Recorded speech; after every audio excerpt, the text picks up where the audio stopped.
মা যদি বেঁচে থাকে সন্তান আবার আসবে, মা যদি বেঁচে থাকে সন্তান আবার আসবে। সবার একটি কথা, মাকে বাঁচাও, মাকে বাঁচাও, মাকে বাঁচাও। এবার ডাক্তার কৌতূহল বশত মাকে একবার জিজ্ঞেস করলো, সবাই বলছে মাকে বাঁচাতে, একটু আপনি বলেন না আমরা এই দুইজনের ভিতর কাকে বাঁচাবো, আপনাকে বাঁচাবো নাকি সন্তানকে বাঁচাবো? তখন মা, একমাত্র মা, সে উত্তর দেয়, একমাত্র মা তখন চিৎকার করে বলে, ডাক্তার আমার সন্তানকে বাঁচান, আমার সন্তানকে বাঁচান, আমার সন্তানকে বাঁচান।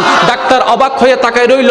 সবাই বলছে আপনার কথা, আপনি বেঁচে থাকলে তো সন্তান আরেকটা আসবে, আপনি কেন সন্তানের কথা বলছেন? এবার মা দুই চোখের পানি ছেড়ে দিয়ে বলে, আমি তো দেখেছি সূর্য কেমন, আমার সন্তান তো এখনো দেখেনি। আমি তো চাঁদকে দেখেছি, আমার মা সন্তান তো চাঁদকে দেখেনি। আমি তো খাবার খেয়েছি, আমার সন্তান তো এখনো খাবার খায়নি। আমি তো দুনিয়া দেখেছি, তারা তো এখনো দুনিয়া দেখেনি। আমি তো এগুলা দেখেছি, তারা তো সেগুলা দেখেনি। আমি তো এগুলা দেখেছি, তারা তো ওগুলা দেখেনি। আমি তো এগুলা খেয়েছি, তারা ওগুলা খায়নি। আমি দুনিয়া দেখেছি, আমার সন্তান এখনো দুনিয়া দেখেনি। ডাক্তার আমার আর দুনিয়া দেখার দরকার নাই, আমার সন্তানকে দুনিয়া দেখার ব্যবস্থা করে দেন, আমার সন্তানকে দুনিয়া দেখার ব্যবস্থা করে দেন।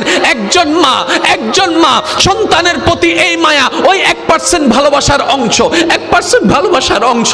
আপনার আমার নবী রাহমাতুল লিল আলামিন যখন এই হাদিস বর্ণনা দিলেন, এক বাক রহমত রেখে আল্লাহ পাক এক বাক রহমত পৃথিবীর মধ্যে রহমত ছড়াই দিয়েছেন, 99 বাক রেখে দিয়েছেন। সাহাবায়ে কেরাম আদবের সহিত আরজি করলেন, ইয়া রাসূলুল্লাহ, ইয়া রাসূলুল্লাহ, ওই এক বাক রহমতের যদি এত ভালোবাসা, এত মায়া, এত টান, এত আবেগ, এত মহব্বত যদি হয়, এই 99 ভাগ আল্লাহ কেন রেখে দিয়েছেন? তখন রহমাতুল লিল আলামিন বলেছেন, রহমাতুল লিল আলামিন বলেছেন, ওরা আমার সাহাবারা শুনো, এই বাকি 99 ভাগ রহমতকে আল্লাহ হাসরের জন্য রেখে দিয়েছেন, হাসরের জন্য রেখে দিয়েছেন, হাসরের জন্য রেখে দিয়েছেন। সাহাবায়ে কেরাম বলে, ইয়া রাসূলুল্লাহ, এই 99 রহমত কেন রেখে দিয়েছেন?